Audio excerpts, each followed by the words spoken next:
Chapter 1, The Tall Green Giants. One Saturday morning, Daddy said, "Tommy, pack your backpack. We are going to the Whispering Forest."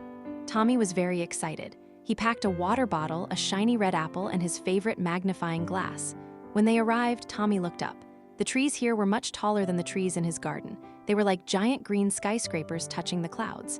"Why is it called the Whispering Forest?" Tommy asked. "Listen," Daddy replied. Tommy stayed very still. The wind moved through the high leaves. Swoosh, hush, swoosh. It sounded like the trees were sharing secrets in a soft voice. Tommy smiled. "I hear them, Daddy. They are saying hello." Chapter 2, The soft brown path under Tommy's boots. The ground didn't feel like the garden grass. It was covered in a thick layer of brown pine needles and dry leaves. It felt like walking on a soft, bouncy mattress. Crunch, crunch, crunch. Tommy knelt down with his magnifying glass. He saw tiny orange mushrooms growing on a fallen log. They looked like little umbrellas for forest mice. "Don't touch them," Daddy warned. "Some forest treasures are just for looking, not for touching." Tommy nodded. He saw a bright yellow slug crawling slowly across the moss. It moved like a tiny, slow bus. In the forest, no one was in a rush.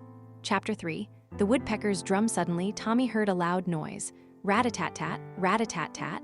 "Is someone building a house?" Tommy asked. He looked up a tall, silver tree. High up, he saw a bird with a bright red head. It was hitting the tree with its beak very fast. "That is a woodpecker," Daddy said. "He is looking for bugs inside the wood, or maybe he is making a hole for a nest." Tommy thought the woodpecker was the drummer of the forest band. The forest was full of music if you knew how to listen. Chapter 4, The secret stream. As they walked deeper, Tommy heard a new sound. It was a gurgling, splashing sound. Glug, splash, giggle. They found a small stream. The water was clear and cool. It ran over smooth, gray stones that looked like dinosaur eggs. Tommy saw a tiny fish dart under a rock. Zip, it was gone. He found a flat stone and skipped it across the water. Plink. "The water is always traveling," Tommy said. "Where does it go?" "To the river, and then to the big blue sea," Daddy explained. Tommy liked the idea that the little stream in the forest was connected to the whole wide world. Chapter 5, The deer in the shadows. Tommy and Daddy walked very quietly.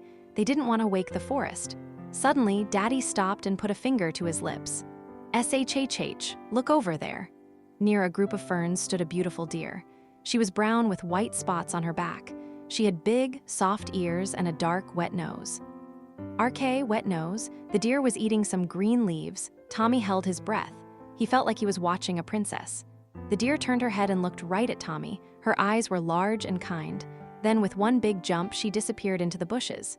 "She was so fast," Tommy whispered. He felt lucky to have seen such a shy forest friend. Chapter 6, The pinecone treasure. Tommy found a large pinecone on the ground. It was brown and prickly. "This is a seed house," Daddy said. Tommy looked closely. Inside the scales of the pinecone were tiny seeds. When the pinecone falls and opens up, the seeds drop into the dirt. One day, this little pinecone will be a giant tree, Tommy realized. He put the pinecone back on the moss. He wanted it to stay in the forest so it could grow up to be a green skyscraper too.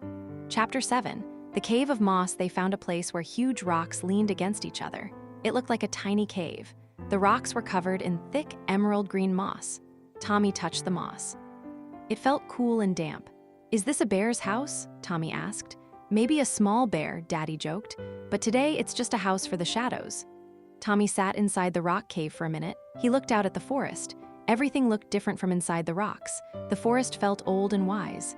Chapter 8, The forest snack. Tommy and Daddy sat on a large, flat stump. It was time for their snack. Tommy ate his red apple. Crunch, he felt strong and happy. A tiny chipmunk with stripes on its back came near them. It sat on its back legs and held its tiny paws together.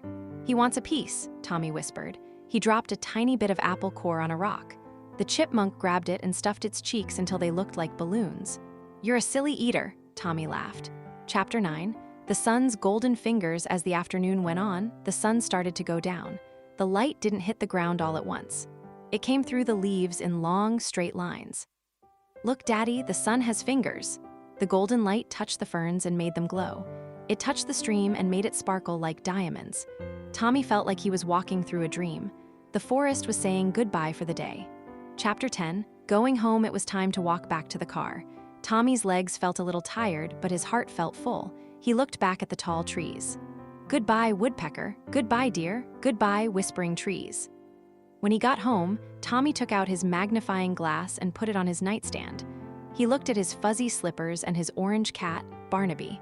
The garden was a wonderful place, and the forest was a wonderful place.